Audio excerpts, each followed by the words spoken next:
Nous voici rendus à la quatrième partie de ce chapitre 6 de l'évangile de Luc.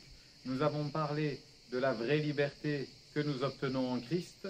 Nous avons rappelé ce que sont les véritables valeurs du royaume de Dieu, ce qu'il nous faut mettre en avant. Nous avons également souhaité nous arrêter sur ce que représente le véritable amour, aucun jugement. On ne cherche pas à enlever la paille dans l'œil de son voisin, on regarde plutôt la poutre qui est dans notre œil et on veut agir avec bonté, avec miséricorde et avec patience.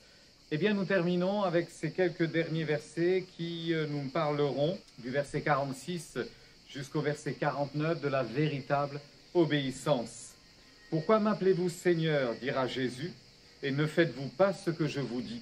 Je vous montrerai à qui est semblable tout homme qui vient à moi, entend mes paroles et les met en pratique. » Et là, Jésus rapportera cette fameuse parabole de cet homme qui a bâti une maison et qui a creusé jusqu'à ce qu'il atteigne le rocher et il a mis des fondations sur le rocher.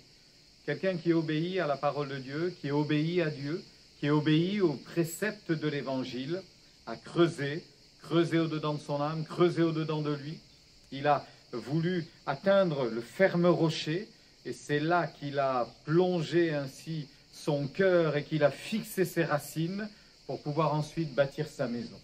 S'il ne fait pas cela, quand la tempête viendra, si la maison n'a pas de racines, si elle n'a pas de fondation, si elle n'est pas fondée sur quelque chose de solide, sur du sable ou quelque chose d'aussi léger que cela, la maison ne résistera pas au vent, à la tempête, mais elle sera emportée.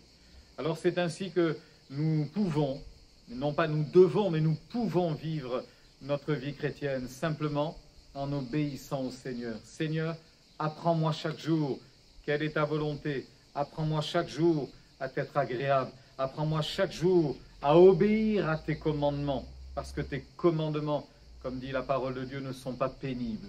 Oui, la volonté de Dieu est de vous encourager. Que Dieu vous accorde sa bénédiction en toutes choses. Que vous puissiez vivre encore et toujours de bons moments avec lui.